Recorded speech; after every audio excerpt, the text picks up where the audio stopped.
कि last part में हम ये असेसमेंट कर रहे थे, इसकी हमने मैट्रिक्स बनाई थी इन इक्वेशन से। तो क्योंकि हम कंप्लीट नहीं कर सकते थे तो इसको मैंने सॉल्व करके अपने व्हाट्सएप वाले ग्रुप में अपलोड कर दिया था, इसी सेम असेसमेंट को। ठीक है, तो आप लोग देख लीजिएगा, इसी असेसमेंट को सॉल्व करके जो आंसर हमारा आता है वी नॉट वही आता है। ठीक है, तो अब हम इसे नेक्स्ट वाली असेसमेंट करेंगे।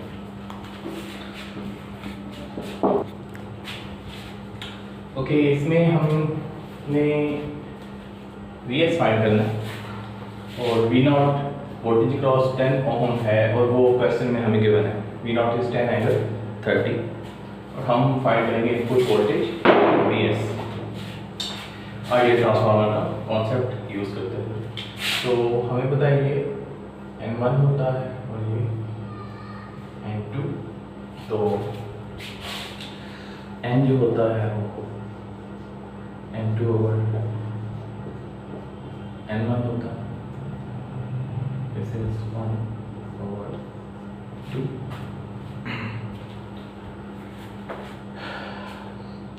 और इसको हम कह देते हैं V1, क्योंकि हमें पता है प्राइमरी के वोल्टेज V1 होते हैं और सेकेंडरी के V2। पोलैरिटी नहीं भी गिवन तो हम वही स्टैंडर्ड पोलैरिटी ले लेते हैं, प्लस माइनस V1 और प्लस माइनस V2। तो इसके जो रिलेशंस हैं N वाले वो हम लिख लेते हैं। तो हमें पता है कि V1 V2 ओवर M के इक्वल होता है and I1 minus I1 and I2 के इक्वल होता है। तो ये होता है I1 और अगर हम इस पर मैश एनालिसिस लगाएं, मैश एनालिसिस अभी इस पर थोड़ी देर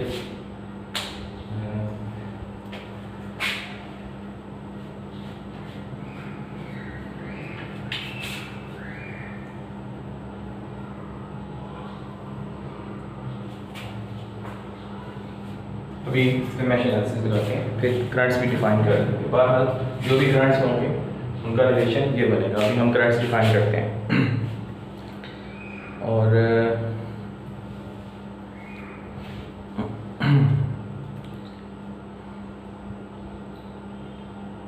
एन भी हमारा डिसाइड हो गया। एन हमें पता है N2 ओवर N1 होता है और वो बन रहा है 1/2। तो V नॉट अब हमें गिवन है, V नॉट इज 10 एंगल 30। तो इससे हम क्या फाइंड कर सकते हैं, हम इससे फाइंड कर सकते हैं लेट्स से इस करंट को हम कहते हैं I नॉट, इस वोल्टेज को हम कह देते हैं VB, इसको कह देते हैं VA। तो I नॉट हमारे पास क्या होगा, I नॉट हमारे पास होगा V not which is 10 angle 30 degree divide by resistance, resistance है 10। तो I नॉट हमारे पास जो बनता है वो है 1 एंगल 30 डिग्री, 1 एंगल 30 डिग्री। तो अब I नॉट हमारे पास है तो हम VB फाइंड कर सकते हैं। VB क्या हो जाएगा, 10 plus J4 into I not is 1 angle 30 degree. ये वोल्टेज क्या होगी, इसका current divide by into resistance, impedance मान लिया 10 प्लस J4। तो VB हमारे पास आ जाता है 10.770 with the angle of 51.801 degree. This is VB.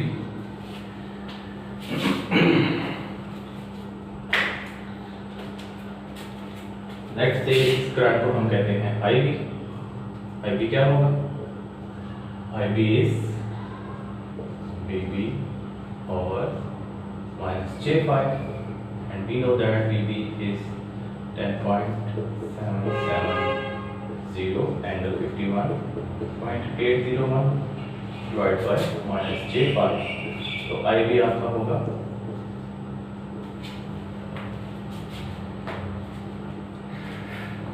इससे हमारे पास आ जाएगा IB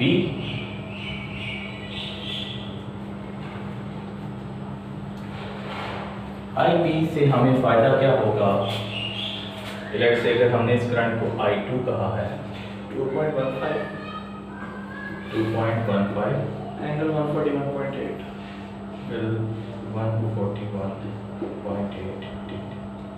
तो हम I2 फाइंड कर सकते हैं। तो I2 किसके इक्वल हो जाएगा? I2 will be equal to I0 plus IB, means 1 angle 30 plus 2.15 141.8 degree. ये आ गया हमारे पास I2। जैसे इसको हमने कहा है I1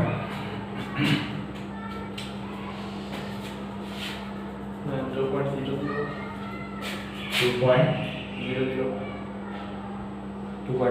what? 2.006 angle 114.23 4.23 degree. हमारे पास आ गया I2। अच्छा जी,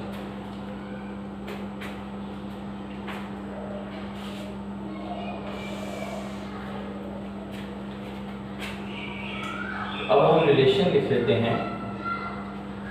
हमें पता है V1 V2 और N होता है I1 N I2 के इक्वल होता है। इस करंट को अगर हमने I1 कह दिया है, तो अब हमें इनके साथ देखना है पॉजिटिव साइन आता है या नेगेटिव। तो सबसे पहले वोल्टेजेस को देखते हैं। डॉटेड टर्मिनल में वोल्टेज पॉजिटिव है, इस तरफ डॉटेड पे पॉजिटिव है, इस तरफ डॉटेड पे नेगेटिव है, मींस पोलैरिटी चेंज होगी तो साइन चेंज हो गया, नेगेटिव साइन आ जाएगा। I1 डॉटेड टर्मिनल में एंटर हो रहा है, I2 भी डॉटेड टर्मिनल में एंटर हो रहा है। इसका मतलब है करंट भी नेगेटिव हो जाएगा, क्योंकि करंट को पॉजिटिव होने के लिए एक को डॉटेड में एंटर होना चाहिए, दूसरे को अनडॉटेड में एंटर होना चाहिए। तो क्योंकि दोनों ही डॉटेड में एंटर हो रहे हैं, तो इसलिए करंट भी नेगेटिव हो गया। तो अब इस इंफॉर्मेशन को यूज करते हुए हम वैल्यूज फाइंड करते हैं। अब हमारे पास आ चुका है I2 का मतलब है कि हमें इस रेजिस्टेंस का ड्रॉप भी पता चल जाएगा। तो इस रेजिस्टेंस का ड्रॉप क्या होगा? लेट्स से इसको हम कह लेते हैं प्लस माइनस V2 ओम। V2 ओम किसके इक्वल होगा? V2 ohm will be I2 into 2.006 is I2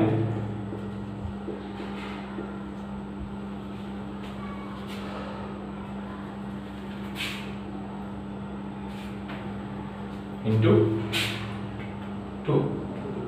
ये आ गया इसका ड्रॉप। 4.006 4.012 angle 114.23 degree. तो अब हमें इसका ड्रॉप पता चल गया है, V2 ओम हमने फाइंड कर दिया।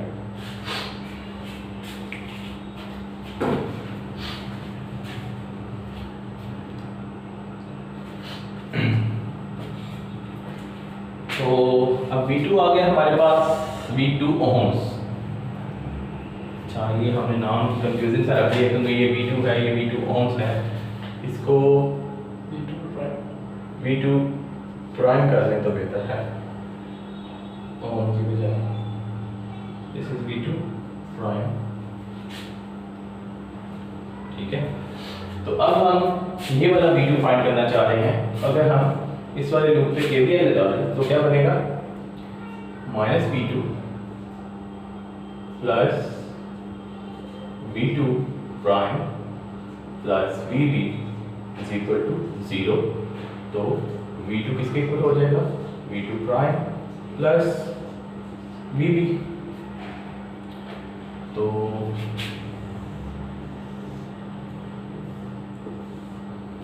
V2 prime plus VB will be V2 prime is 4.012 angle 114.23 degree plus VB is 10.770 angle 51.801। तो यहाँ से हमारे पास आ गया V2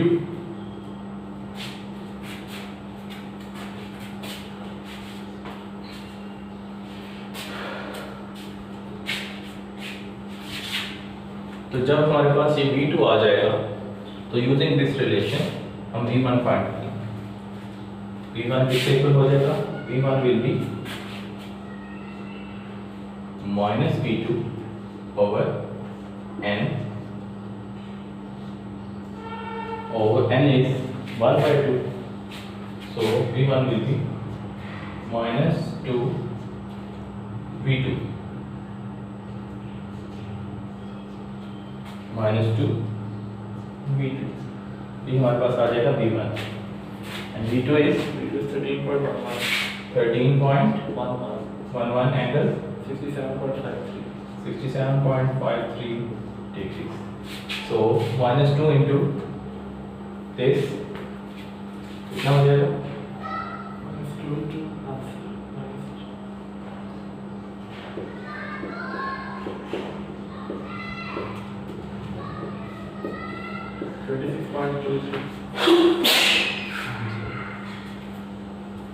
V1 is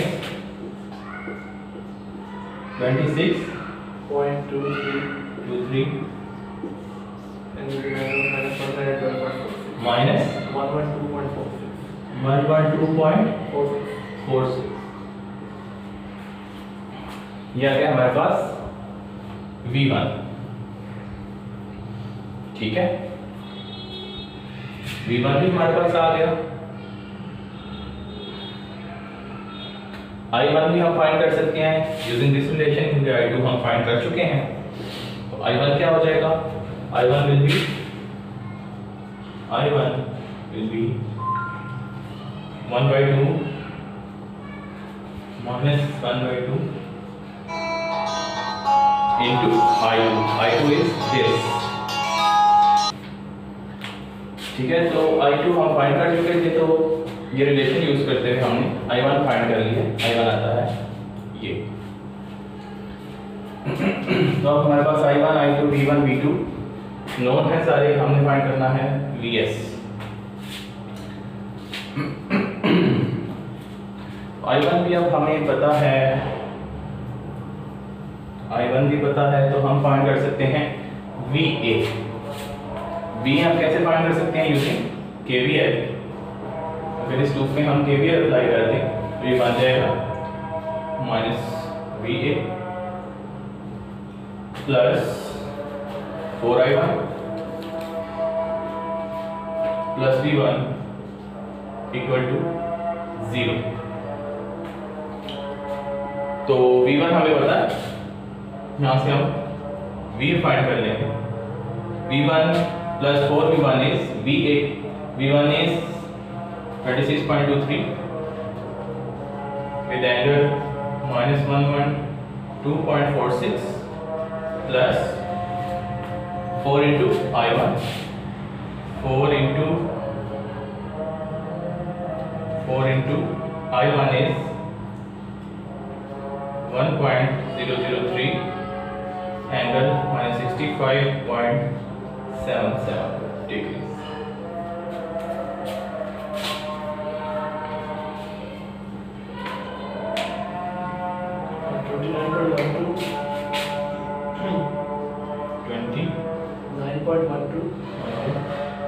minus 106.7 minus 100 6.7 106.7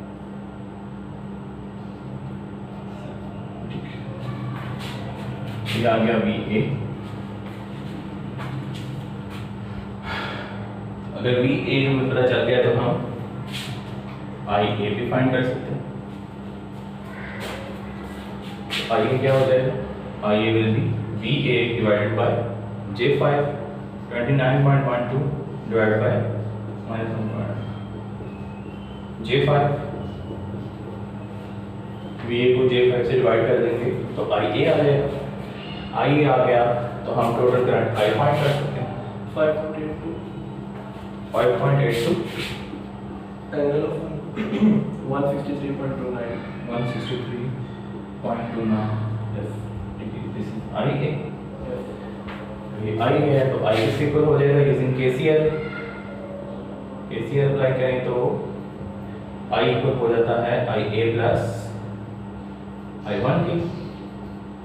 तो आई ए is 5.82 with the angle of 163.29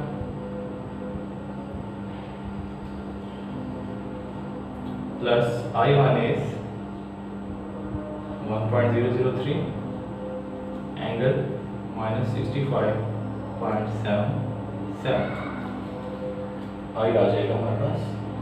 यहाँ से आई आ गया तो हम यूजिंग KVL वी फाइंड कर लेंगे। We will B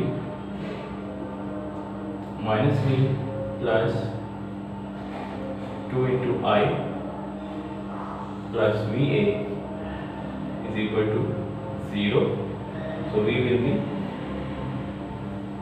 2 into I plus VA. So the I are at 5.22 I is 5.22 with an angle of 171.63. 171.63 Yes. plus VA is 29.12 angle -106.7 degree। तो यहाँ से हमारे पास आ जाएगा V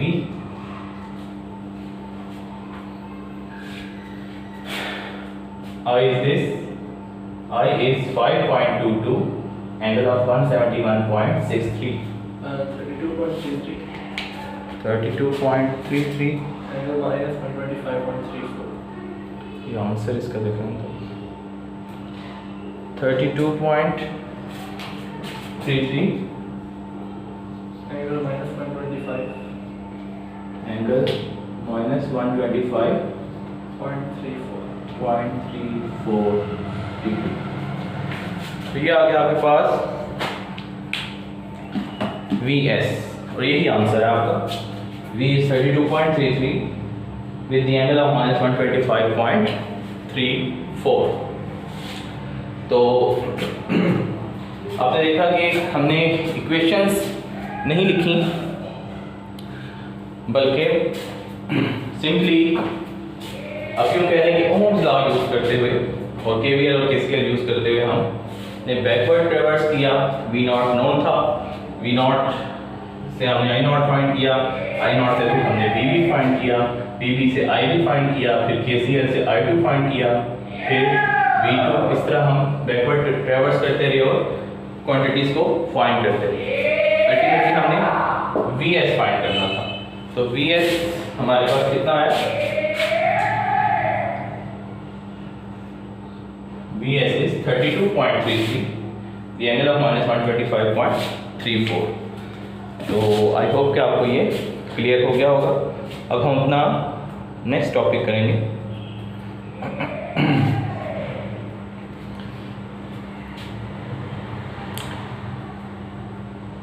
नेक्स्ट टॉपिक भी ideal transformers में involve है, लेकिन हम स्ट्रेटजी क्या चेंज करेंगे कि इससे पहले जब हमने देखा था शुरू में प्राइमरी पे जो सेकेंडरी की इम्पीडेंस नज़र आ रही होती है हम उससे सब्स्टिट्यूट कर देंगे, या सेकेंडरी पे जो प्राइमरी की इम्पीडेंस बन रही होती है उससे सब्स्टिट्यूट कर देंगे। तो बीच में से आइडियल ट्रांसफार्मर ख़त्म ही हो जाएगा और सिंपल रेजिस्टिव सर्किट और सोर्सेज वगैरह रह जाया करेंगे। तो उसको सॉल्व करना आसान होता है। तो वो कैसे करेंगे वो भी हम देखते हैं।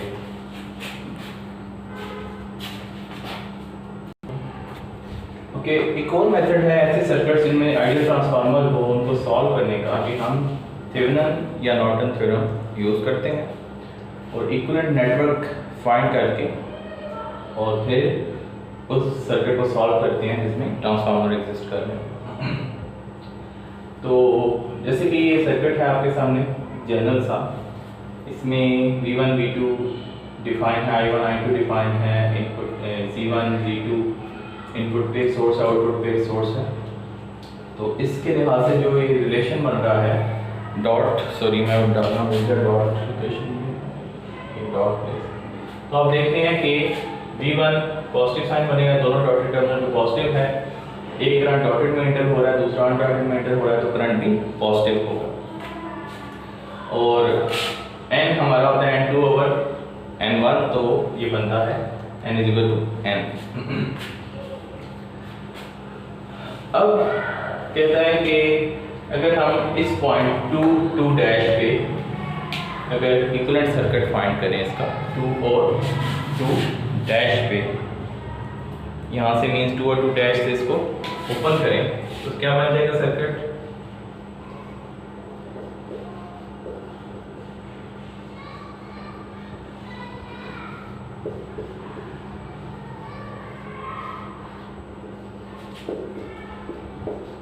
टू और 2 डैश ये होगी VOC,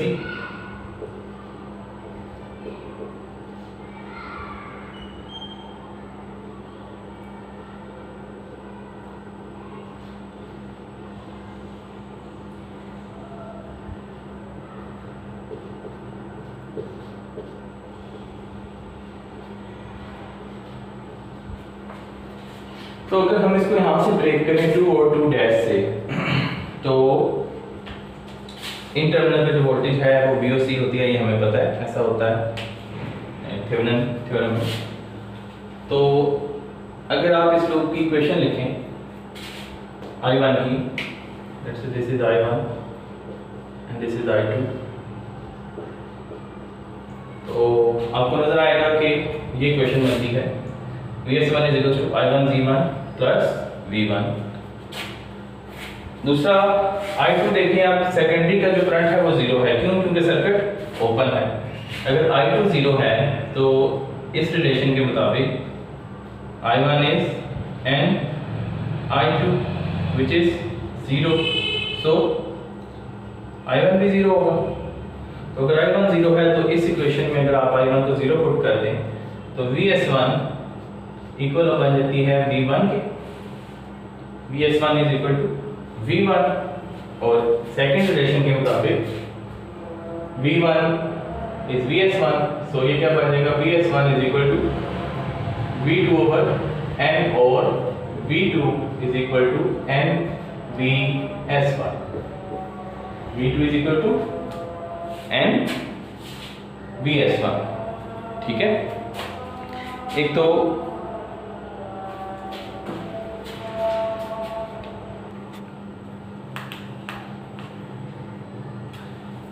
तो V2 जो कि हमें नजर आ रहा है is actually VOC is n VS1।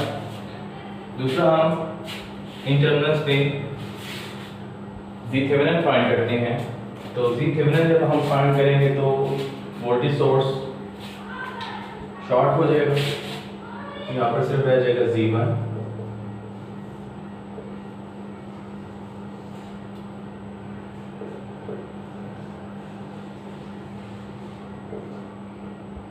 this is Z Thevenin,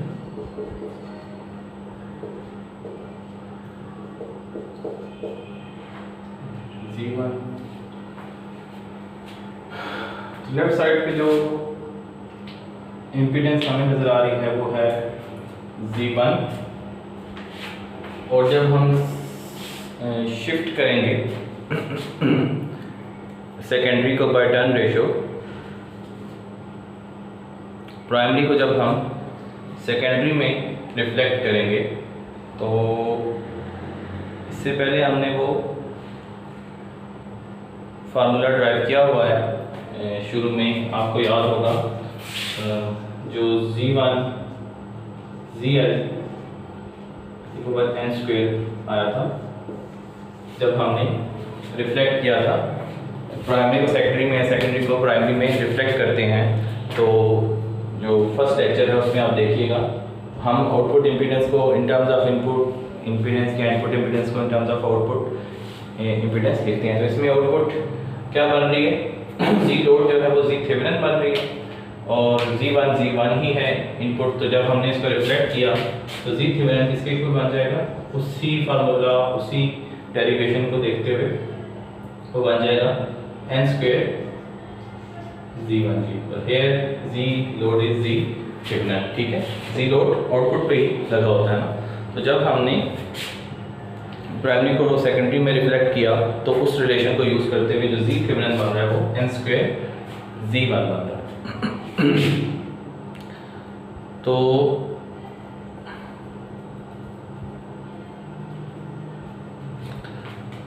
अब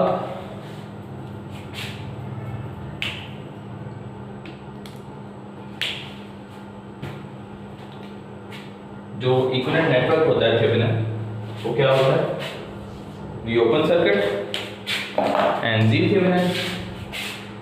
तो वी ओपन सर्किट हमारी क्या आई, VOC is NSV and VS1, this is V open circuit। और Z थेवेनिन होता है, Z थेवेनिन क्या आया हमारा, Z Thevenin is n² Z1, this is Z Thevenin. और जहाँ से नेटवर्क ब्रेक किया था वो वापस लगा दे Z2 और VS2, Z2 और VS2 यहीं से ब्रेक किया था 2 और 2 डैश से, तो वापस नेटवर्क में लगा दिया।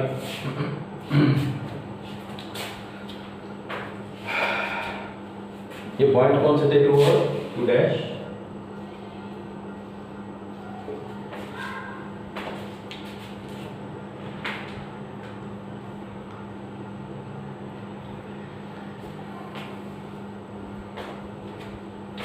तो ये कौन सा वाला पॉइंट था, V2 का। तो V2 is n V1 और I2 is I1 over n, I2 is I1 over n। तो इस पॉइंट पे जो वोल्टेज है वो nV1 है। V2 जहाँ से हमने सर्किट ब्रेक किया था इस पर वोल्टेज क्या थे, V2। अब ये नज़र आ रहा है आपको कि एक सिंपल सीरीज सर्किट बन गया हुआ है। ठीक है, सीरीज सर्किट है जिसमें nVS1 n² Z1 Z2 और VS1 ये सब आपस में सीरीज में है।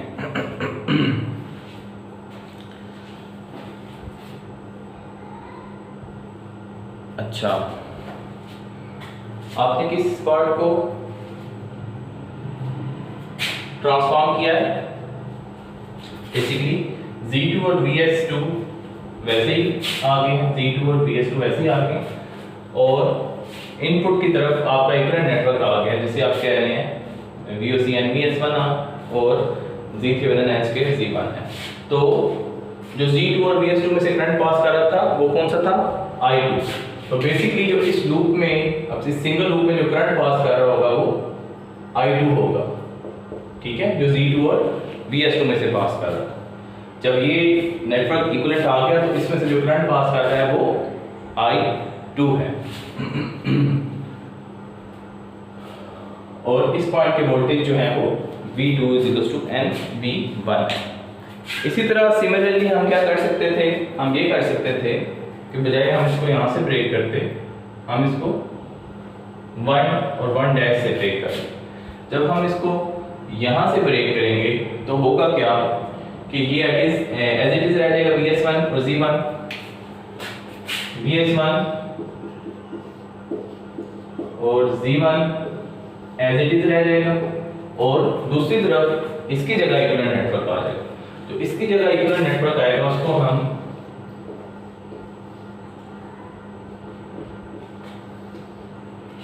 क्या कहेंगे। अब आपने ये चीज याद रखनी है एन स्क्वेयर इस वाले केस में मल्टीप्लाई हो रहा है Z1 से, इस वाले केस में Z1 से डिवाइड होगा, इस वाले केस में n VS1 से मल्टीप्लाई हो रहा है, इस वाले केस में n VS2 से डिवाइड हो जाएगा। ठीक है, एक केस में जहाँ मल्टीप्लिकेशन होती है, दूसरे वाले केस में, और ये आएगा इसी तरह, इसी डेरिवेशन से ही आएगा, इसी रिलेशन को यूज करते हुए आएगा। ठीक है, तो ये चीज़ आपने याद रखनी है। तो जो Z2 होगा इसमें, Z2 n स्क्वायर से डिवाइड होगा और VS2 n से डिवाइड होगा। इसमें मल्टीप्लाई हो रहा है, इसमें डिवाइड होगा सोर्स से, इसमें मल्टीप्लाई हो रहा है, इसमें डिवाइड होगा, और ये इस तरह वाला नेटवर्क एज इट इज रह जाएगा। और फिर आपने याद रखना है कि ये जो करंट है ये I1 होगा, जैसे इस केस में ये वाला करंट I2 था, क्योंकि Z2 और VS2 वैसे ही प्रिजर्व थे, इस तरह इस केस में VS1 और Z1 ऐसे ही हैं, तो इस करंट को हम I1 देंगे। ठीक है, और वोल्टेज V1 किसके इक्वल हो जाएगा? V1 voltage V2 over M के, इस पॉइंट के जो वोल्टेज होंगे, ये कौन सा पॉइंट है? 1 और 1 डैश। यहाँ से आप सर्किट अगर ब्रेक करें तो ये फॉर्मेशन बनती है।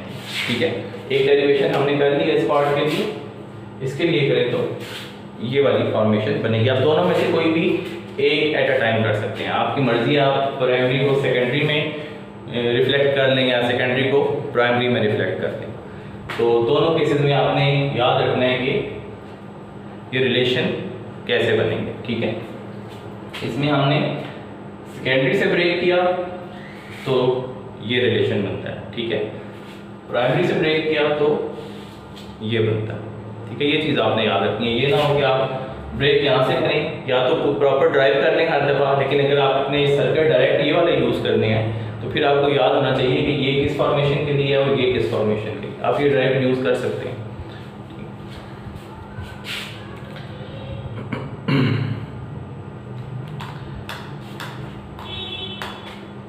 I1 is n I2, ये हमें पता होता है, and V1 is V2 over n।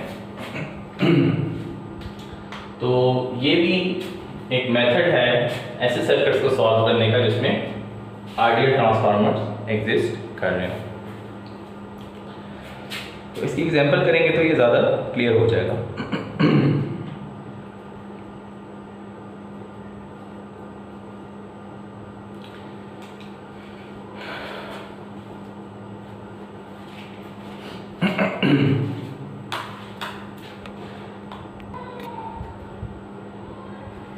Okay, अभी इन नेटवर्क्स को यूज़ करते हुए हम एग्जांपल करते हैं। इनको हम यहाँ पर ड्रॉ रहने देते हैं, इनको यूज़ करते हुए कोई असेसमेंट करते हैं।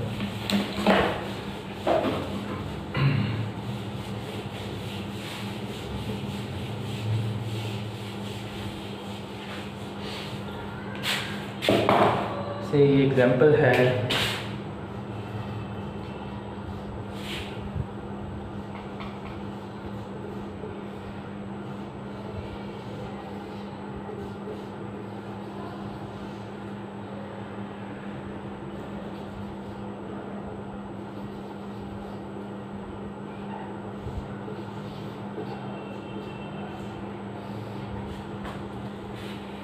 angle 0 4 minus J3 plus minus V1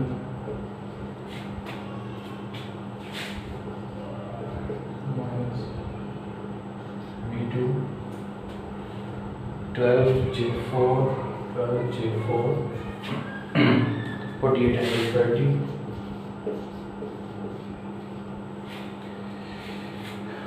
ये चीज 1 dash 1 2 और टर्न रेशियो है 2:1 2:1।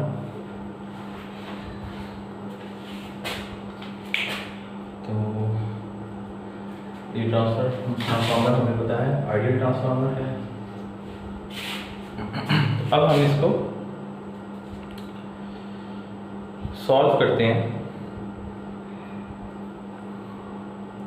They wish to draw the two networks obtained by replacing the transformer and the primary and the transformer and the secondary.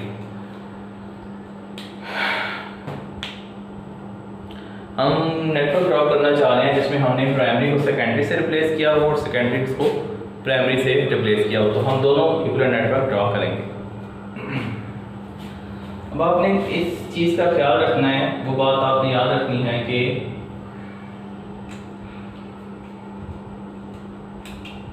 जो relation हैं voltages के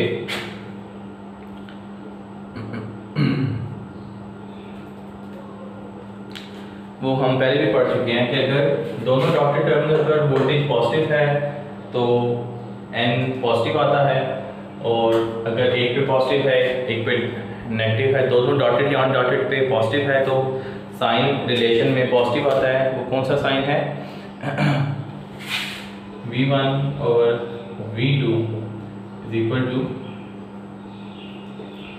1/n। दूसरा relation क्या होता है?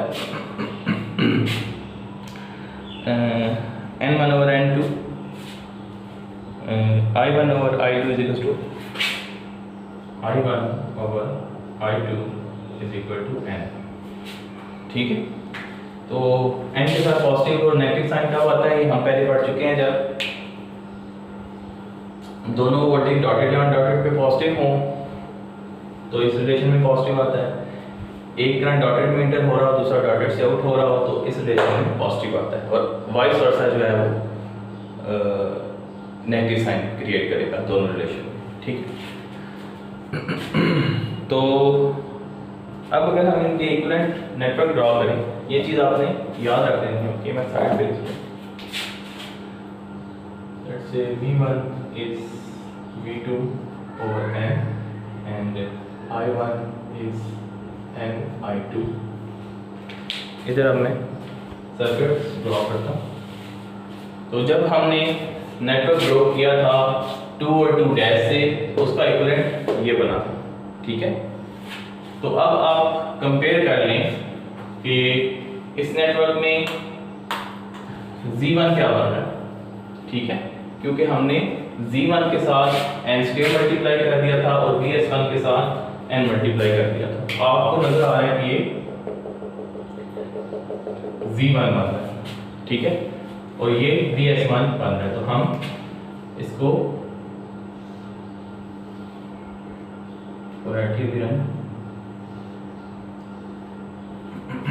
तो n² से पहले मल्टीप्लाई करते हैं, n² Z1, n कितना है? n2 और n1 2, तो n अगर 2 है तो 2 का स्क्वायर क्या हो जाएगा? 4। तो n² Z1 करते हैं तो 4 × 4 16 and 4 × -j3 12। ये हो गया। और दूसरा हमें पता है सर्किट एज इट इज रहता है, जो हम नेटवर्क पे Z2 और VS2 चेंज नहीं होते, वो एज इट इज रहते हैं। तो ये भी एज इट इज रहेंगे। 12 J4 48 एंगल 30 डिग्री। तो पहले तो इनके रिलेशन देख लें। V1 और V2 पॉजिटिव साइन वाला है, नेगेटिव, तो एक पे डॉटेड पे पॉजिटिव है, दूसरे पे नेगेटिव है, तो ये नेगेटिव साइन आएगा वोल्टेज का। और करंट जो हमने डिफाइन किया वो है ये I1 और I2। तो एक I1 डॉटेड में एंटर हो रहा है, दूसरा भी डॉटेड में एंटर हो रहा है। तो इसका क्या मतलब है? करंट के रिलेशन के साथ भी नेगेटिव साइन आएगा। ठीक है, दोनों करंट डॉटेड में एंटर हो रहे हैं। अगर एक डॉटेड एक अनडॉटेड में होता तो ये पॉजिटिव होता।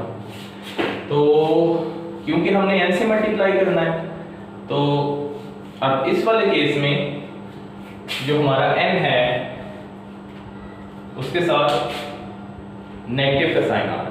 ठीक है, ये तो n² था तो नेगेटिव भी बेशक था, तो n² की वजह से तो साइन खत्म हो गया, लेकिन यहाँ पर nVS1 था। NVS1। तो जब ये साइन चेंज होंगे तो n माइनस n से सब्स्टिट्यूट हो जाएगा, ठीक है, क्योंकि नेगेटिव बन रहा है ये, तो n माइनस n से सब्स्टिट्यूट हो जाएगा। तो ये क्या हो जाएगा, माइनस n कितना था 2 इंटू VS1 कितना था 12 एंगल 0 डिग्री, ठीक है। तो ये कितना बनेगा -24 एंगल 0। इसको लिखने के दो तरीके हैं, या तो आप लिखने -24 एंगल 0 डिग्री, लेकिन क्योंकि हमें पता है पोलर फॉर्म में मैग्नीट्यूड के साथ और पोलैरिटी ये बना दें, ये भी ठीक है, लेकिन मैग्नीट्यूड के साथ नेगेटिव साइन नॉर्मली होता नहीं है, तो आप इसको 24 एंगल 0 कर दें और इसकी पोलैरिटी दोनों बातें ठीक हैं। या पोलैरिटी प्लस माइनस रहने दें, इसके साथ नेगेटिव साइन लगा दें, या आप पोलैरिटी उल्टी कर दें और इसको 24 एंगल 0 ही रहने दें, ठीक है। तो क्या किया हमने, सिंपल इस सर्किट को रिफ्लेक्ट कर दिया इस सर्किट में, ठीक है। प्राइमरी को हमने रिफ्लेक्ट कर दिया सेकेंडरी वाली फॉर्म में। देखिए सेकेंडरी वाला पार्ट सारा वैसा ही है यूजिंग थेवेनिन थ्योरम, ठीक है। प्राइमरी को हमने रिफ्लेक्ट कर दिया सेकेंडरी वाले पार्ट में, तो प्राइमरी वाली साइड पे चेंज क्या आया, n² से इनपुट इंपेडेंस मल्टीप्लाई होगी और n से इनपुट सोर्स मल्टीप्लाई होगा। लेकिन क्योंकि वोल्टेजेस की जो पोलैरिटी थी वो नेगेटिव थी, इस वजह से n नेगेटिव आए। इसको आप यूं देख भी लीजिएगा, ये सर्किट कंटेनिंग आइडियल ट्रांसफार्मर की प्रॉब्लम स्ट्रेटजी लिखी हुई है, उसमें क्लियरली लिखा हुआ है, if both voltages are referenced positive at the dotted terminals और undotted terminals, then V1 over V2 is equals to N1 over N2. If this is not true, then V1 over V2 is equals to minus N1 over N2. And if one current is defined as entering a dotted terminal and the other current is defined as leaving a dotted terminal, then N1 I1 is equals to N2 I2, और अगर ये उल्ट हो तो N1 I1 is equals to minus N2 I2।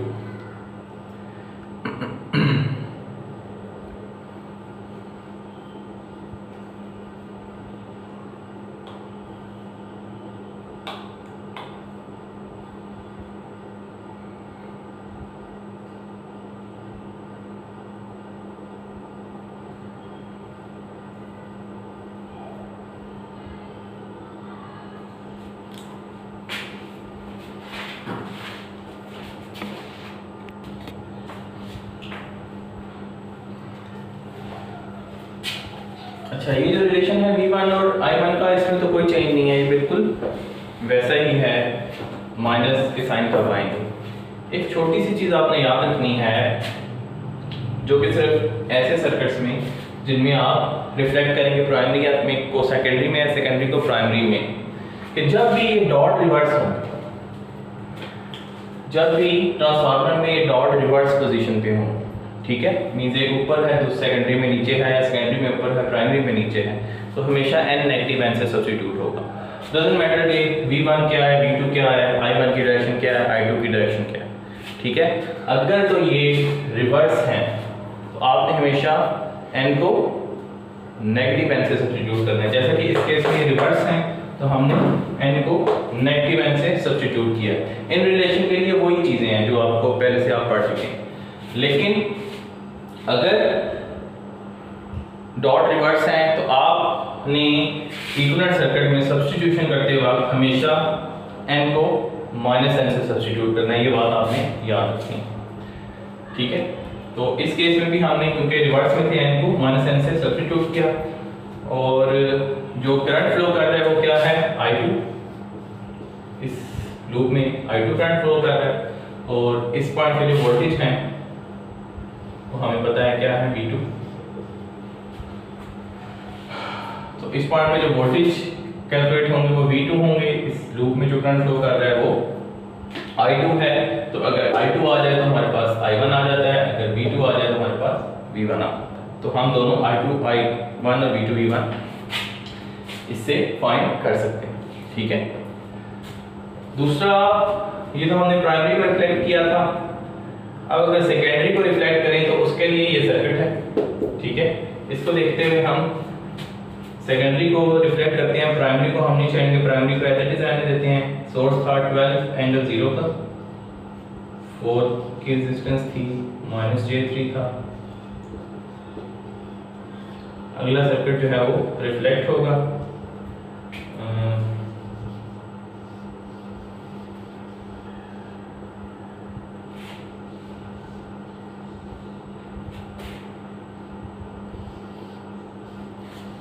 ये चीज मैंने, अब इसमें क्या करते हैं, जब ये रिफ्लेक्ट हो रही हो सेकेंडरी रिफ्लेक्ट हो रही हो प्राइमरी में, तो क्या होता है, जब हम 1 और 1 डैश से यहाँ से जब आपने ब्रेक किया तो जो इसकी इम्पीडेंस होती है वो n स्क्वायर से डिवाइड हो जाती है। तो इसकी इम्पीडेंस क्या थी, 12 और j4, तो n हमारा 2 है, तो 2 का स्क्वायर क्या हो जाएगा 4, तो 12 डिवाइड बाय 4 3, 4 डिवाइड बाय 4 1, तो ये z n स्क्वायर से डिवाइड होगी। और यहाँ पर क्या आएगा, vs2 ओवर n, लेकिन क्योंकि डॉट रिवर्स पोजीशन में है तो इसलिए ये n माइनस n होगा। तो vs2 क्या है 48 angle 30 degree divided by -n is -2। तो तरीकेकार इसका भी वही है, या तो आप इसको 24 एंगल 30 लिखा रहने दें और पोलैरिटी चेंज कर दें, या पोलैरिटी अगर सेम रखनी है आपने यही वाली तो फिर -24 एंगल 30 आएगा। तो हम क्या करते हैं, हम इसकी पोलैरिटी चेंज कर देते हैं, ये प्लस नीचे था प्लस ऊपर कर देते हैं, इसको 24 एंगल 30 की रहने देते हैं, ठीक है। तो ये एक्चुअली -n की वजह से क्या हुआ कि पोलैरिटी सोर्स की चेंज हो गई। तो देखिए कितना सिंपल प्रोसेस है। अब आप आसानी से फाइंड कर सकते हैं V1 और V2। अब क्योंकि इसको रिफ्लेक्ट किया था, प्राइमरी एज इट इज वैसे लगी हुई थी, तो जो करंट फ्लो कर रहा होगा वो I1 है और इस पॉइंट पे जो वोल्टेज है वो V1 होंगे, ठीक है। तो इस पॉइंट पे जो वोल्टेज फाइंड करेंगे वो V1 होंगे, करंट जो फाइंड करेंगे वो I1 है। तो I1 V1 आ जाए तो हमारे पास I2 और V2 भी इस रिलेशन से आ सकते हैं। इस रिलेशन पे नेगेटिव और पॉजिटिव के साइन उसी फार्मूला के तहत लगने हैं जो आप इससे पहले पढ़ते आए हैं। दोनों टर्मिनल पे डॉटेड टर्मिनल पे वोल्टेज पॉजिटिव है तो वोल्टेज के साथ पॉजिटिव साइन आएगा, अनडॉटेड पे पॉजिटिव है पॉजिटिव साइन आएगा, अगर एक पे पॉजिटिव है एक पे नेगेटिव है तो नेगेटिव का साइन आएगा। इसी तरह करंट्स अगर दोनों डॉटेड या अनडॉटेड में इंटर हो रहे हैं या लीव कर रहे हैं तो नेगेटिव का साइन आएगा, लेकिन अगर एक करंट डॉटेड में इंटर हो रहा है दूसरा अनडॉटेड में इंटर हो रहा है तो पॉजिटिव का साइन आएगा, ठीक है। लेकिन इस वाले n जिसने सोर्स के साथ मल्टीप्लाई होना है या सोर्स के साथ डिवाइड होना है, अगर तो ये डॉट पोजीशन क्रॉस में है तो आपने उसको -n ले लेना है बगैर कुछ सोचे समझे, ठीक है। जैसे कि हमने देखा ये क्रॉस में थी तो हमने इसको -n लिया, ठीक है। ये चीज़ आपने याद रखनी है। तो इसकी कोई और एग्जांपल करते हैं ताकि जब हम वैल्यू कैलकुलेट करें तो आपको आइडिया हो।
क्वेश्चन है इसमें आपने फाइंड करना है B not.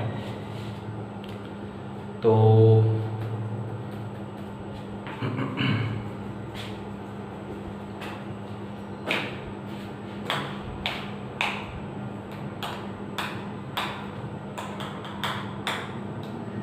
B not find करने के लिए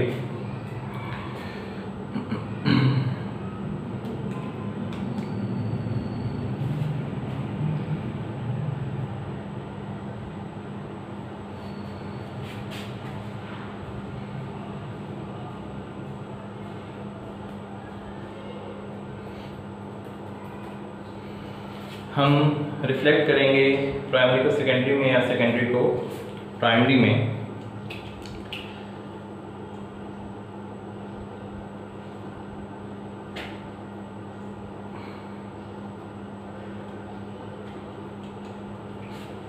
तो हम सर्किट कहाँ से ब्रेक करेंगे?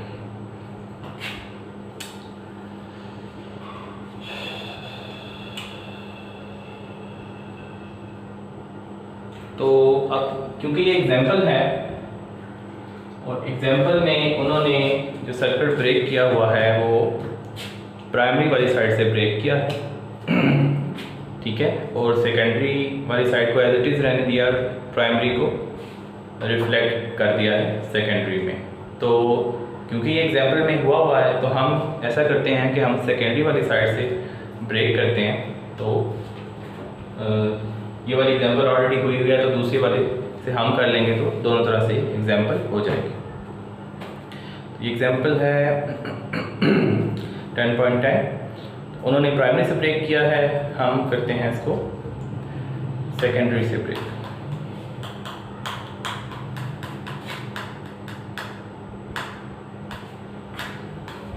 तो अगर हम सेकेंडरी से इसको ब्रेक करेंगे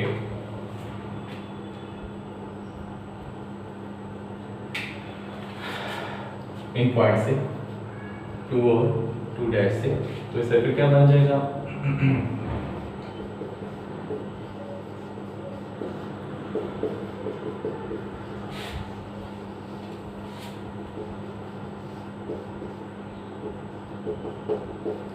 इन पॉइंट पे जो वोल्टेज हम फाइंड करेंगे वो VOC होगी, ठीक है। ये हो गया 2 4 angle -90 degree 4 -J4 24 angle 0 degree.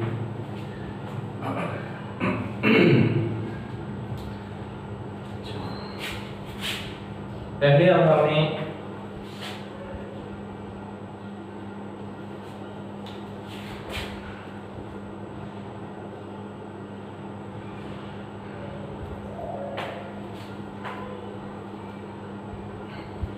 अगर यहाँ पर वोल्टेज फाइंड करनी है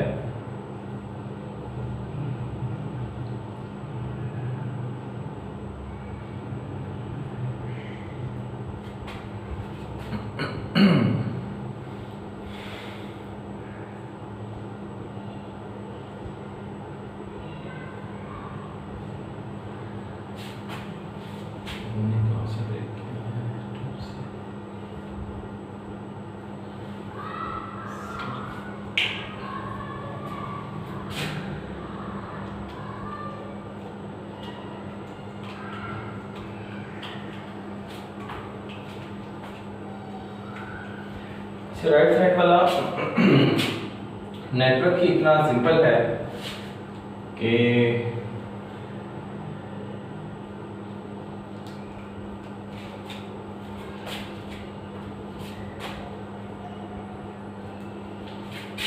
ये तो सॉरी मैंने वो ड्रॉ कर दिया जो बुक में किया होगा, हमने इसके ऑपोजिट करना है।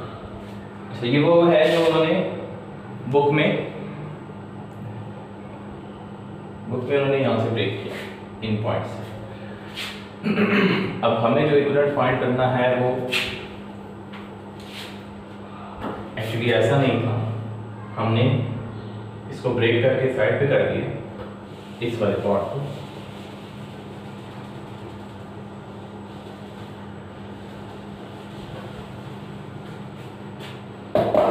हमें ये इक्विवेलेंट फाइंड करना।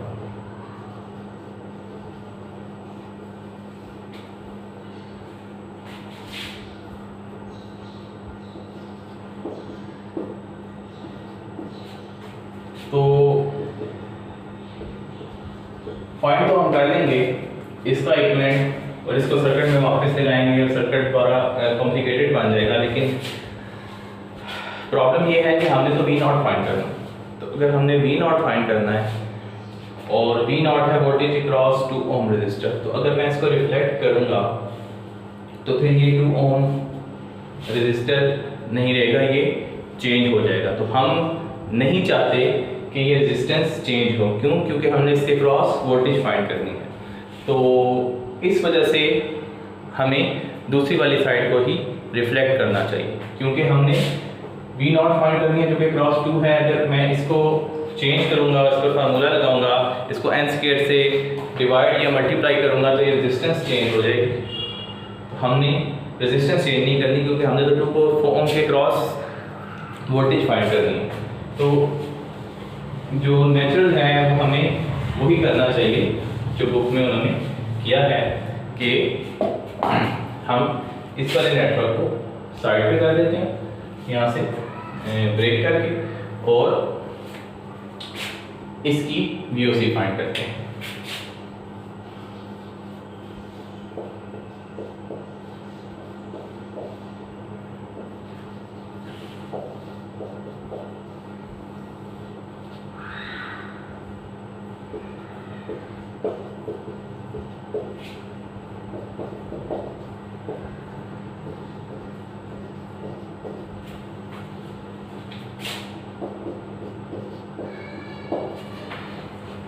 इसका इक्विवेलेंट नेटवर्क हम फाइंड कर लेते हैं।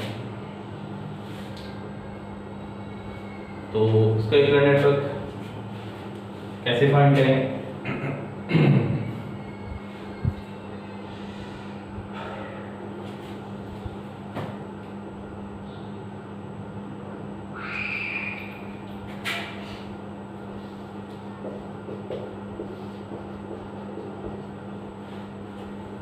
ये क्या बन जाएगा? I1 is -24 angle 0 plus 4I1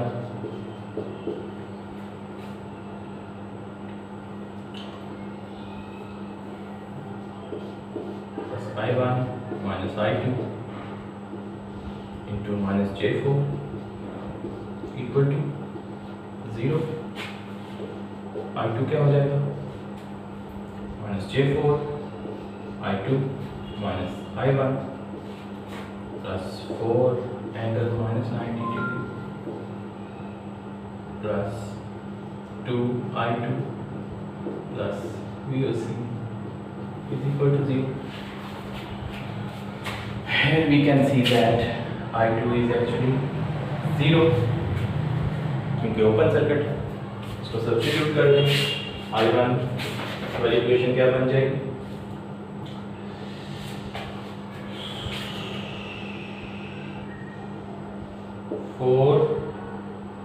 minus J4 I1 is equal to 24 angle 0। तो यहाँ से हमारे पास आ जाएगा I1, I2 0 हो गया, तो पीछे क्या रह गया? 4I1 minus J4 I1 equal to 24। तो I1 किसके इक्वल हो जाएगा? 24 डिवाइड बाय 4 माइनस J4, ये आपके पास आ जाएगा I1। इसी तरह जब सेकंड वाली इक्वेशन में I2 को 0 पुट करेंगे, कितना? 4.24 एंगल 45। इसी तरह सेकंड इक्वेशन में जब I2 0 होगा तो यहाँ से हमारे पास VOC आ जाएगा। VOC will be equal to, ये टर्म 0 होगी तो ये आ जाएगा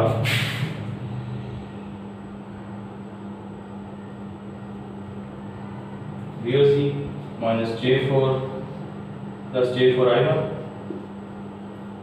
plus 4 angle minus 90 degree। VOC 4 angle 90 degree minus minus plus हो गया J4 I1 is equal to 0 और VOC is equal to -4 angle minus 90 degree minus J4 I1 and I1 is this, तो हमारे पास यहाँ से VOC आ जाएगा -4 angle minus 90 degree minus J4 into I1 is 4.24 angle 45 degree. तो VOC कितना आ गया?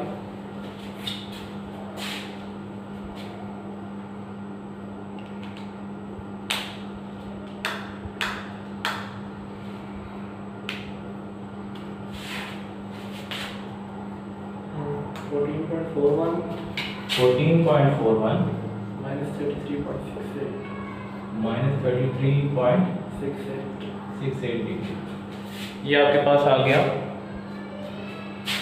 VOC। तो थेवेनिन कैसे होगा? सिंपल सोर्सेज को शॉर्ट कर देंगे, ये भी वोल्टेज सोर्स है, ये भी वोल्टेज सोर्स है, तो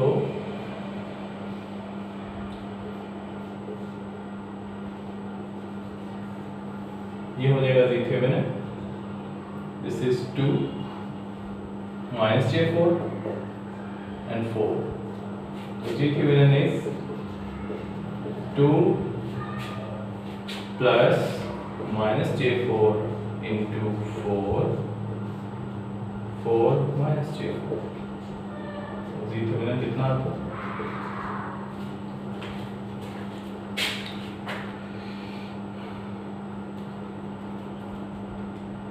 four minus J2,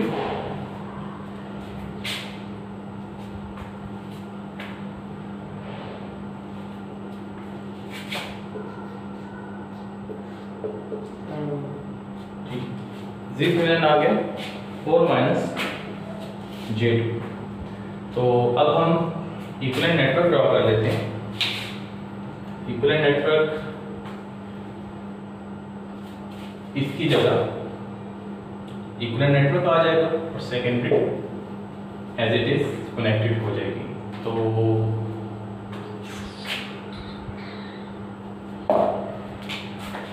equivalent network क्या है? VOC क्या आया था हमारे पास? 14.41 एंगल -33.68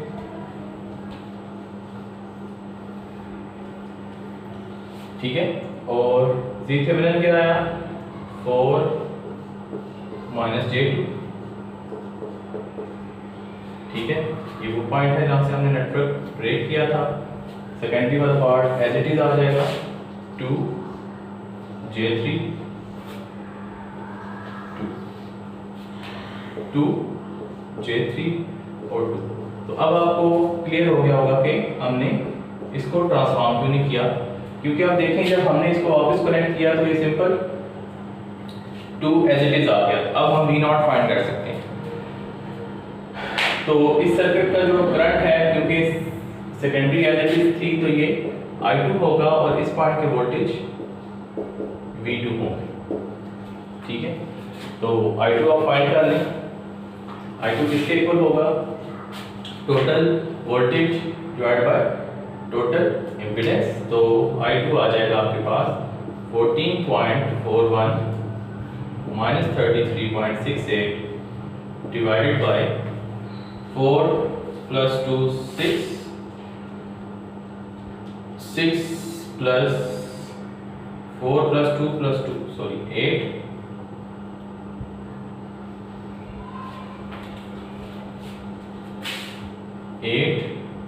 प्लस J1, या वोल्टेज डिवाइडर भी लगा सकते थे।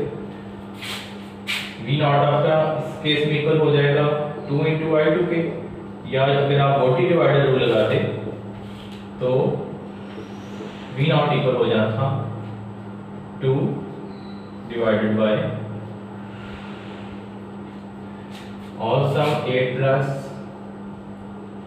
J1 into total voltage is 14.41 angle -33.68। या वोल्टेज डिवाइडर लगा लें, V नॉट आ जाएगा, या पहले टोटल करंट फाइंड कर लें और फिर तो V नॉट आपके पास आता है 2.80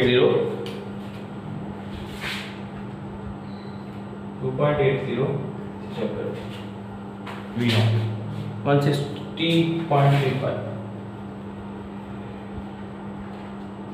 ठीक है, तो हमने क्या किया, यूजिंग थेवेनिन इस वाले पार्ट का इक्विवेलेंट फाइंड कर लिया। यहाँ से हमने नेटवर्क को ब्रेक किया, VOC और Z थेवेनिन फाइंड कर लिया और उसका इक्विवेलेंट नेटवर्क में सब्स्टिट्यूट किया VOC और Z थेवेनिन जो नेटवर्क हमने ब्रेक किया था वो एज इट इज वापस कनेक्ट कर दिया, क्योंकि secondary as it is preserve थी, तो इसका जो करंट होगा वो I2 होगा और वोल्टेज V2 होगा।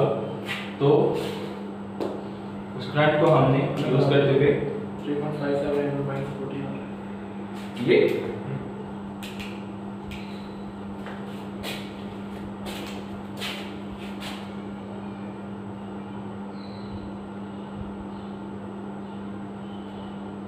सॉरी, हमने एक चीज मिस कर दी ना,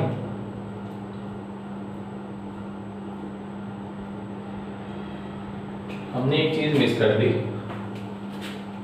ये तो जब हमने इक्विवेलेंट नेटवर्क कनेक्ट किया,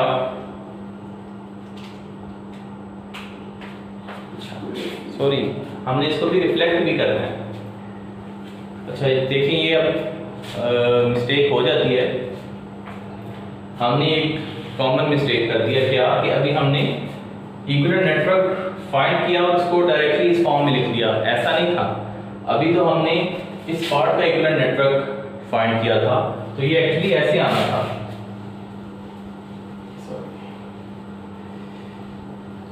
अभी तो ट्रांसफार्मर बीच में है, अभी हमने रिफ्लेक्ट थोड़ी किया था, तो ये यूं बनना था ऐसे।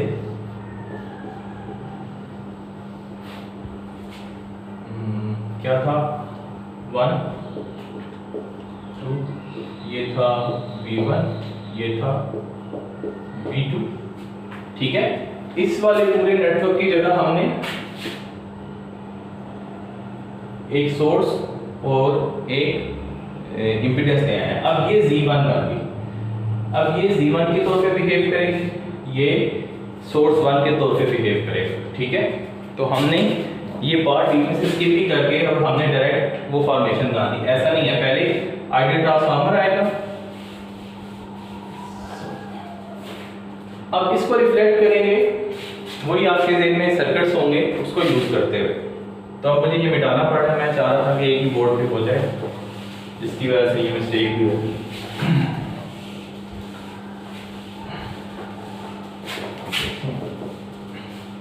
अभी तो हम इसको उस फॉर्म में लाए हैं कि जिसके बाद हम इसको रिफ्लेक्ट कर सकते हैं। क्यों? क्योंकि रिफ्लेक्ट हम तभी कर सकते हैं जब इनपुट पे सिर्फ एक Z1 हो। फिलहाल क्या था, इनपुट पर ये नेटवर्क बन रहा था, तो उसको सिंपल एक Z1 से सब्स्टिट्यूट करने के लिए हमने थेवेनिन थ्योरम लगाया। ठीक है, तो अब हमारे पास एक सोर्स आ गया, इनपुट सोर्स और एक इनपुट इम्पीडेंस। अब हम रिफ्लेक्ट करेंगे तो बात करेंगे। तो अब हम रिफ्लेक्ट कैसे कर सकते हैं, इसको एज इट इज रहने दें और इस वाले पार्ट को रिफ्लेक्ट कर दें। तो इस वाले पार्ट को जब हम प्राइमरी वाली साइड को रिफ्लेक्ट करते हैं तो n मल्टीप्लाई होता है सोर्स से और n स्क्वायर मल्टीप्लाई होता है इम्पीडेंस से। लेकिन उससे पहले हम देखेंगे कि डॉट की पोजीशन क्या है। डॉट दोनों क्रॉस में है, तो अगर डॉट क्रॉस में हो तो n हमेशा -n से सब्स्टिट्यूट होता है। तो क्या बन जाएगा,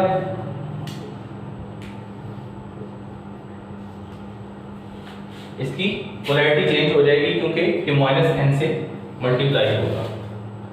तो प्लस माइनस कर देते हैं, 14.41 इंटू 2 कितना बनेगा, 28.82 एंगल वही रहा 133.6 है।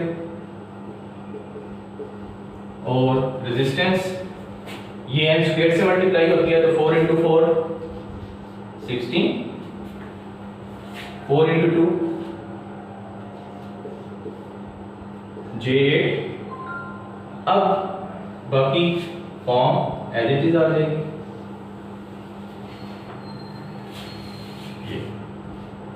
इस पॉइंट पे वोल्टेज है V2 क्योंकि सेकेंड साइड हमने प्रिजर्व की है, जो करंट फ्लो कर रहा है वो है I2 और ये है 2 ओम, ये है J3, ये है 2। ठीक है, तो अब हमने इस वाले पार्ट को रिफ्लेक्ट करके ये सर्किट बनाया। तो अब हमने फाइंड करना है V0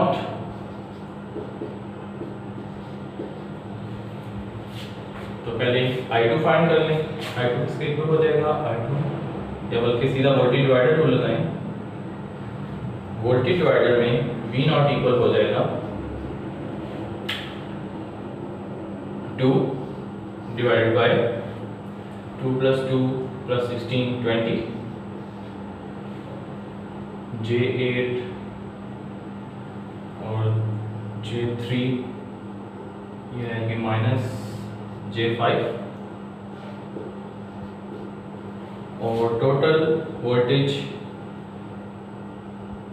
28.82 एंगल -33.68। लेकिन आपने एक बात का ख्याल रखना है कि वोल्टेज सोर्स की पोलैरिटी प्लस नीचे है, V0 प्लस ऊपर है, या तो इसके साथ नेगेटिव साइन लगा लें या सोर्स के साथ नेगेटिव लगा लें। तो अब आपके जो वोल्टेज आएंगे वो सही वाले वोल्टेज आएंगे।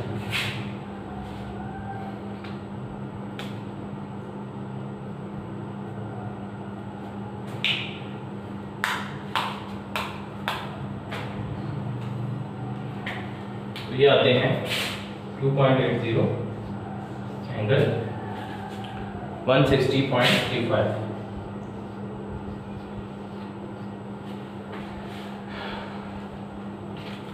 तो कंफ्यूजन कहाँ पे हुई थी? कंफ्यूजन ये हुई थी कि हमने इक्विवेलेंट सर्किट जब इसका फाइंड किया तो उसको डायरेक्टली ट्रांसफॉर्म कर दिया था। हालांकि इस वाले सर्किट की जगह पहले हमने इसको ट्रांसफार्मर ने बीच में ही रहना था, इक्विवेलेंट सर्किट को सब्स्टिट्यूट करना था, इसके बाद हमने वो रिफ्लेक्शन अप्लाई करनी थी। तो जब हम प्राइमरी को रिफ्लेक्ट करते हैं तो जो प्राइमरी का सोर्स होता है वो n से मल्टीप्लाई होता है और जो इम्पीडेंस होती है वो n² से मल्टीप्लाई होती है। लेकिन अगर डॉट प्लेस क्रॉस में हो तो n -n से सब्स्टिट्यूट होता है, जो कि हमने किया। तो इसकी पोलैरिटी उलट होगी और फिर इसको हमने n से मल्टीप्लाई किया, इसको n² से किया तो सर्किट बन गया। इसमें हमने V0 फाइंड करना था, तो V0 आ गया हमारा यूजिंग वोल्टेज डिवाइडर रूल 2.80 तो आई होप कि वो जो कन्फ्यूजन हुई थी वो अब आपको क्लियर हो गई होगी।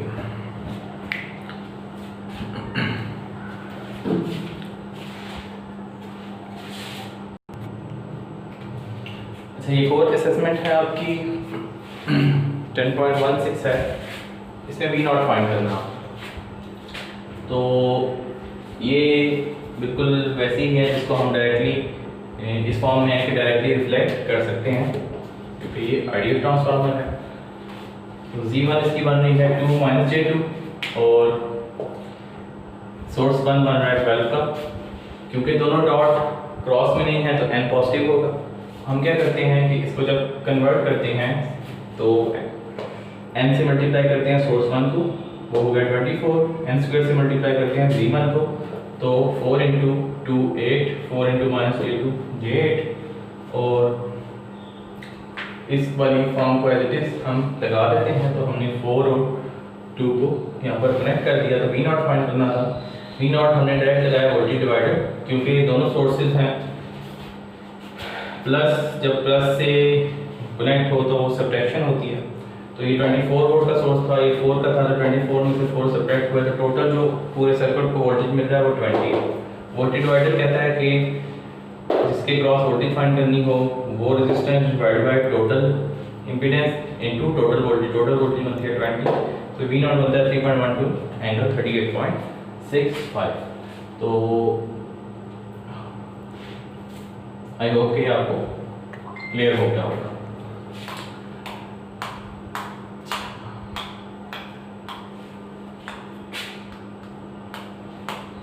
अब इसी सर्किट में अगर आपको कहा जाता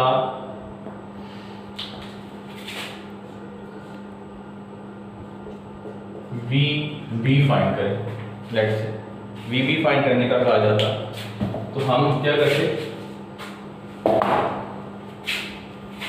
इस वाली फॉर्म को एज इट इज रहने देते, 12 एंगल 0 डिग्री, तो इसके क्रॉस आपने वी भी फाइंड करना है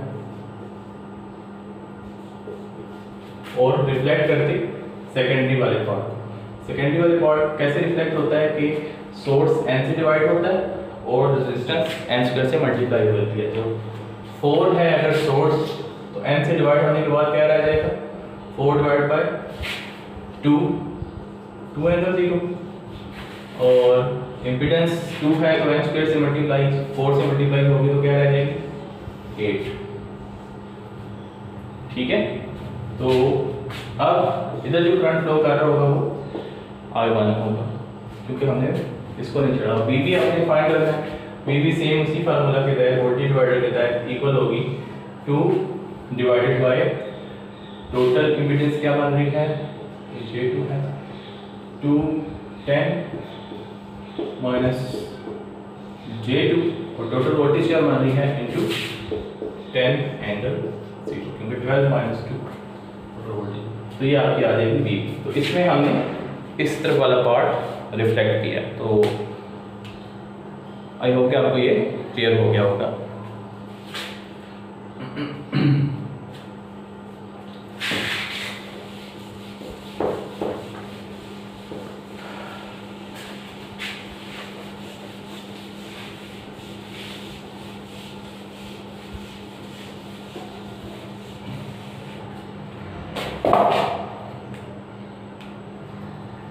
एक और सर्किट है सिंपल सा,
ये सर्किट है जी, आपको कहता है I1, I2, V1 और V2 फाइंड करें। अब इस सर्किट में मसला क्या है? मसला इस सर्किट में ये है कि पहले ट्रांसफार्मर की प्राइमरी और सेकेंडरी में कोई फिजिकल कनेक्शन नहीं होता था, म्यूचुअल इंडक्टेंस की वजह से ही दूसरे वाले पार्ट में वोल्टेज इंड्यूस होती थी या एक दूसरे को इंटरफेयर करते थे। लेकिन अब ये प्राइमरी और सेकेंडरी के दरमियान में फिजिकल कनेक्शन आ गया, 2 ohms की रेजिस्टेंस हमने कनेक्ट कर दिया, तो अब इस पर वो वाले लॉस नहीं लग सकते जो हम रिफ्लेक्ट करते हैं प्राइमरी को सेकेंडरी में और सेकेंडरी को प्राइमरी में। तो अब क्या करें, अब हम इसको कैसे सॉल्व करेंगे? तो हम इसको ऐसे सॉल्व करेंगे कि रिलेशन हमें V1 और V2 के पता है, I1 और I2 के पता है, n के रिलेशन हमें पता है, I1 2I2 होता है, I1 2I2 होता है और V2 2V1। 2 क्यों? N2 है, N is N2 over N1, so N is 2, this is 2I2, this is 2V1।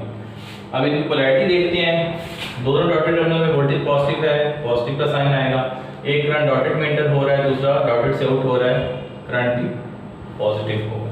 ठीक है, ये रिलेशन तो हमें पता है। अब हम क्या करते हैं कि इसको कहते हैं नोड 1, इसको कहते हैं नोड 2, इसको कहते हैं ग्राउंड, नोडल एनालिसिस लगा देते हैं। तो क्या बनेगा nodal analysis?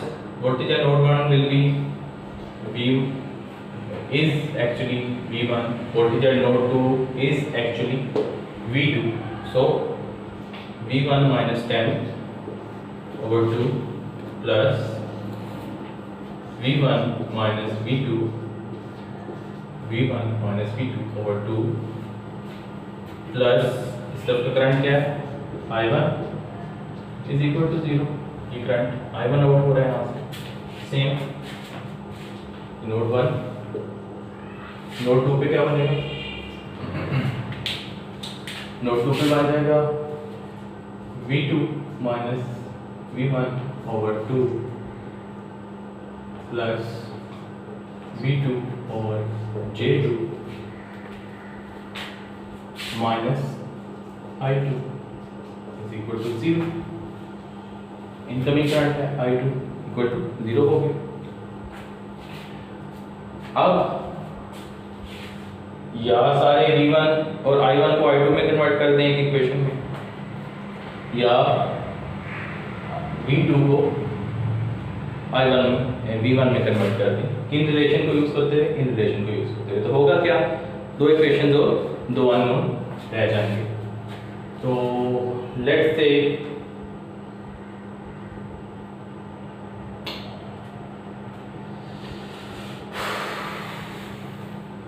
V2 is 2V1, तो मैं V2 is 2V1 करके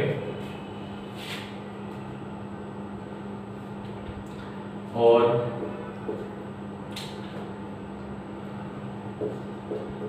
I2 is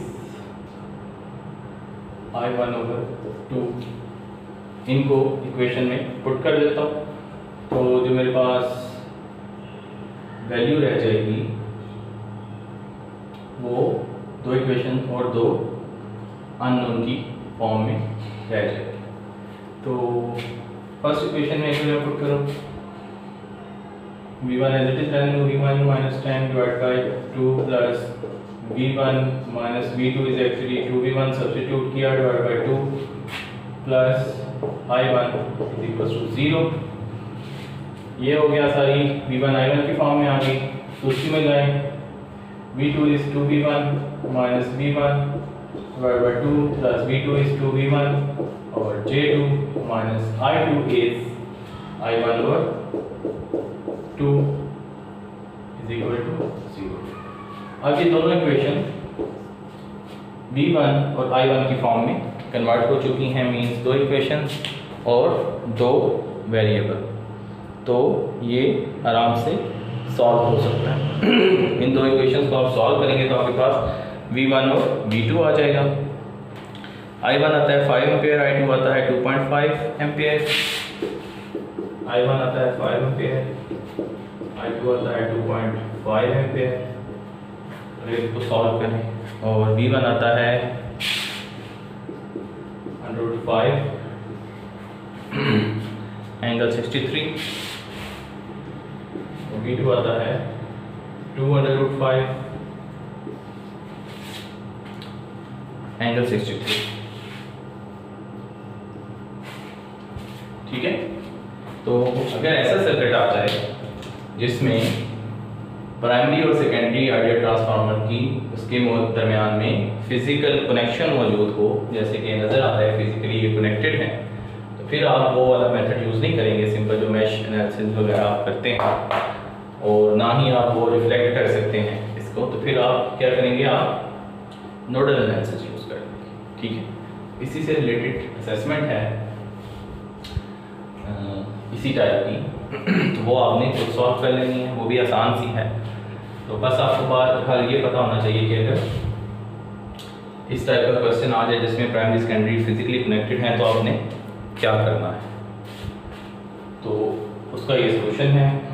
इससे पहले वाला आई होप कि आपको क्लियर हो गया होगा कि प्राइमरी को सेकेंडरी और सेकेंडरी को प्राइमरी में कैसे रिफ्लेक्ट करना है।